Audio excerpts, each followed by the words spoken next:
Welcome, everyone. I want to introduce you to Rhonda Marcus. Rhonda is involved in Plaid. She's one of our experts, and today I'm going to ask her a handful of questions that helps you get to know her a little bit better. I'm not going to give you her whole bio. You can find that on plaidforwomen.com. But what I do want to tell you is that she's a certified personal coach. And what she does is she helps women sift through their mental clutter. And I know you have that. We all do. To really clarify what we really want and what we really need and prioritize what's important, and then motivate us to take some action steps to move us through challenges and become the best version of ourselves. So that is who she is at the core and also what she does for us. And thank you, Rhonda, for joining us. Thank you so much, Michelle, for having me. I'm really, really excited to be here with you today. I'm glad we get to do this. So my very first question to you, Rhonda, is to tell us a piece of your story that most influences where you are today. Okay. You know, you say this question like it's so easy to answer, and I'm going to tell you, this is hard. This is a very hard question for me. And I'm going to share with you something. I'm going to share with you something that I really have not shared with very many people. So, you know, I can say now that I've had, and I'm living had an incredible life. I've had some amazing highs and some of the deepest lows. The highs include living my dream of going to London, living and working there for quite a while, and traveling overseas for work as a senior corporate executive. I traveled to places like South Africa and Egypt and Uzbekistan, of all places. I met my husband, married him, and had two great kids.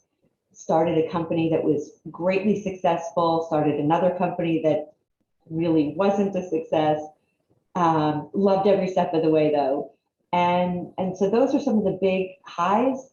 The lows, though, include when we moved back from London to the States during the 2008-2009 financial crisis. We really had to start all over again. I mean, this was like literally push the reset button. New friends, new environment, marital strain from my kids that needed me at the time. They were really young. I was just trying to find where the supermarket was. And it was like my own personal earthquake every single day, and just trying to find my footing and trying to just make everything work. And that was really hard. A few years later, I was diagnosed with breast cancer, and got through that. And then more recently, believe it or not, as if all that isn't hard enough, more recently, I was huddled in the pantry with my husband and children and our puppy as a tornado ripped through our house when it came through Dallas in 2019. So the highs are high. The lows, like I said, have been quite low. And you asked me the piece of my story that influences where I am now. And I would say that getting through all of that and being able to enjoy the highs, I look back on my own childhood, and I have to share with you that I was so terribly shy and so terribly insecure that I let opportunities pass me. I didn't even know the opportunities. I was painfully shy and didn't want to talk to anybody, had a hard time making friends for a while. And I think part of that is I had a mother. My mother is very, had a huge personality. And when she walked into the room, everyone knew who she was. And she's vivacious and beautiful. And I looked up to her, and I felt like I could never be that. Mm-hmm. And so I went the other direction, and I just closed up. And amazing. It's amazing how many little girls compare themselves to a woman in their life without, it's almost unconscious. without Yeah, even realizing that that starts shaping them. absolutely. You don't have any other role models at the time, right? Mhm. And so I, and I just said, I can't do that. I can't, in my head, I thought, I cannot do that. Okay, so that thought, okay, I cannot. Fast forward, and at some point, it must have been when, well, I was older and I had left home. Um, and I realized, actually, I don't want to think like that anymore. I don't want to think I cannot do. I want to change that and shift my focus to what is possible and what can I do. And I realized I don't want to do that anymore. I don't want to be that shy person. I don't want to feel insecure anymore. And once I made this, like the 4 Ds: daring, dedicated, you decide you're going to make a difference, and you're going to be diligent about it. And once I made this daring, it's so daring for me to commit to this, I'm not going to be shy anymore. I'm not going to be insecure. Once I decided that, it was like the whole world opened up. Wow. It is really, it's what I think it's what enabled me to finally realize I have a voice. Mhm. I have, and it allowed me to be more introspective and look at my values. Mhm. What is important to me? My mom was, everything was so superficial, right? Everything was, how pretty is she? How thin is she? What is she wearing? It was never about, is she a good person? Does she have a good character? Does she have integrity? Is she honest?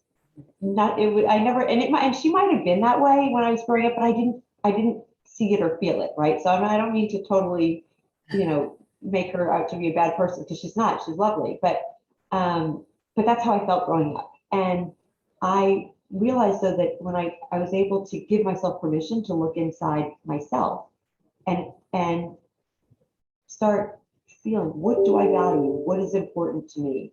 What is the kind of person I want to be? Who do I want to be? And then start thinking, how am I going to get there?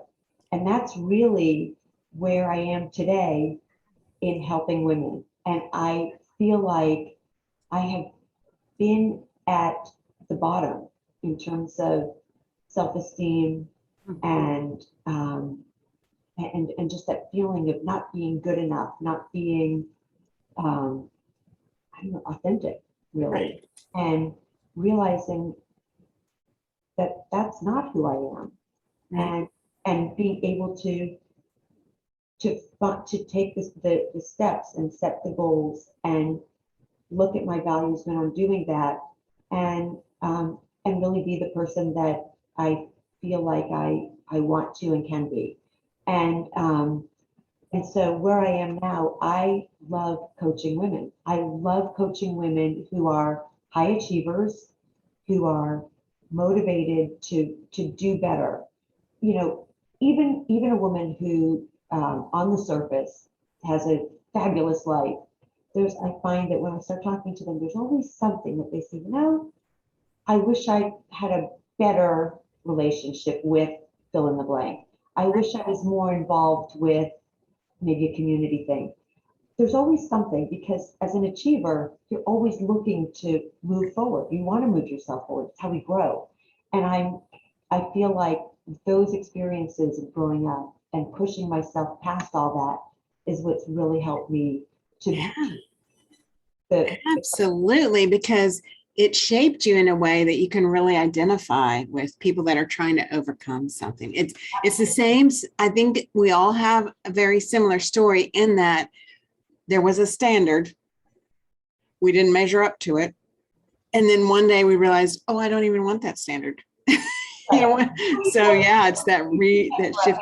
don't think that you did, right? No. It's not that I think that I probably, I might have been more of an less introverted than Right. what I thought I was, but I never had anybody drawing that out of me and Right. saying to me, no, actually, you aren't that way. You are not that way. You are more like this. Look, and showing me where and why, kind of holding up a mirror to me so that I could learn that. And that's something else that I feel like I love doing with other women, is helping women really overcome in some cases, a lot of limiting beliefs that we feel about ourselves. Yes. Yes, that's exactly what happens. That's good. Well, let me ask you another question. Who is a female hero of yours, a person who has inspired you? Oh. Okay, so I would have to say, generally speaking, my heroes, and this is plural, are women who are trailblazers. I look up to women who have overcome adversity. When the naysayers are saying, you can't, you can't, you can't, they are saying, oh, yes, I can. Oh, yes, I can. And I look to women like Ruth Bader Ginsburg, like Malala. Mhm. I look at Amanda Gorman, Yeah. even a woman like Barbara Walters or Estee Lauder. These Mhm. women were such trailblazers in their day and paved the way for women of all shapes, colors, sizes, race, Mhm. creed, Right. everything to enable all of us to just say it is possible. And Right. I think those are my heroes. Those are people that I can look up to. But the hero that I knew, I would say, is my grandmother. Believe it or not, she um, she in the 1950s and probably 60s started her own jewelry business called Ellie's House of Jewelry. When women back then were just starting to really starting to enter the workforce, but they weren't entering the workforce as presidents of their own company, right? And my grandmother, she loved jewelry, and my grandfather never bought it for her, so she said, "I'm going to make my own, start my own company and get my own jewelry." And she did, and she borrowed money from my grandfather and used to go into New York City. She lived in New Jersey. She used to go into New York City and purchase gold and gemstones and diamonds and rubies and whatever else she would buy. And she'd have to find the people. She'd have to bargain with them. She'd have to negotiate. And didn't know to negotiate with a woman. They couldn't take her seriously, but she took herself seriously. And basically, so she would then go and have all of that made into beautiful rings and necklaces and trinkets and whatever, and she would take it all back home. And so, schlepping all this very valuable things on a bus from New Jersey into Manhattan and then back again. As Julian, she would sell it in her house to either housewives or ladies who lunch or just anybody. And she really showed me that anything is possible if you set your mind to it. So She was a trailblazer. You talked about trailblazers. that she was a trailblazer, exactly. So those are the kind of women that I feel are heroes. That's awesome. I love that. I love that story about your grandmother. So what's one tip you would give women today who are busy, full lives? What's a tip you would give them? Okay, so busy women today. When I think about the busy women that I know and meet with, we are blowing and going in so many different directions and all at once, right? You are mother, you are caregiver, your sister, daughter, you are boss, you are employee, you are colleague, you are friend, you are, confidant, all at once and going in all directions at the same time. And what I would say to busy women is, please don't forget to breathe. Just take a moment. Take a moment out of your day and just stop and take a breath. And if you can, try to take 5 minutes, just 5 minutes, and find gratitude. I feel like we are, so many of us are so fortunate in so many ways. Even, I look at, even when I was battling cancer, for example, find gratitude. I'm grateful to my doctors. I'm grateful for the network of people that I have. In your lowest sense of despair, you can find something to say thank you. And when you're at the top of your game, same thing. Thank you for just allowing me to thank myself for yourself for allowing me to have my voice, the energy, the drive to get me to where I am. And I feel like we don't have to do that, and we don't do it enough. So that is one tip that I would give to busy women. That is so good. So much research now on what gratitude does for us in our mind and our body and everything. Yeah. Well, I feel like even if you can just, even as you're, when I, in the mornings for myself, as part of my morning routine, as I'm having my morning coffee, or sometimes even as I'm brushing my teeth, I'll just think about what am I grateful for? And it's amazing how much energy you can get from just realizing that, when you think about all the stuff that's always on our plates, and you just take a moment and just think, there's actually a lot of good in there. And it just, I don't know, I find it very calming and very centering and, as I said, energizing. Absolutely. That's awesome. Best tip ever for sure. Okay. Now, Rhonda, you are leading a workshop for Plaid coming soon on November the 16th. Do I have that date right? And it's called Launch into Your Best Year. Yes. Set your goals, change your habits. Yes. So I'm double checking the date because I'm making sure I didn't say it wrong. Okay. Yeah. It's at noon on the 16th, November the 16th. So my question to you is, who needs to hear this, and what's important for them? Why is it important for them to be there? Okay. Well, this is for all of the busy wives and mothers and colleagues and high achieving women who really want to make 2022 their most accomplished year, where they are minimizing stress and having a better quality of life by learning how to change non-productive habits and realign their values to achieve their goals. Right. That's what this is about. And we're going to try to do it in 1 hour. It's going to conquer the world in 1 hour. Fast-paced workshop, but we're going to do it. So what's fascinating to me is I know there's a lot of goal setting things, and one of the beauties of what we're going to do with you is, first of all, it's going to be very tangible, very hands-on. It's not going to be just information. It's going to be, let's do this thing. Yeah. No. So I love that. And then the other thing is we're going to look at it from some different angles than maybe people have looked at goals before. That's right. So one is, I really like the idea of doing something that's going to be interactive. I feel like when my audiences are involved, it's a much more enjoyable process for everybody. Mm-hmm. And you get more out of it, right, when you're involved, as opposed to just taking in information all the time. So that's one. And two, yes, this is a different twist on looking at goal setting. So we're going to be looking, ultimately it's about setting goals, of course, but we're going to be looking at values. We're going to be looking at a very short time frame, and we're going to be looking at changing habits. What's fabulous to me, and I'm excited about doing this, is because Rhonda's going to take us through this process that has a different angle, a different perspective on it. You end up with goals that you're actually motivated to achieve. So I look forward to that. And we want to invite you guys to join us. If you're interested, just ask us for the link. We'll get you registered for it. And you'll enjoy all the benefits of that 1 hour of changing our direction.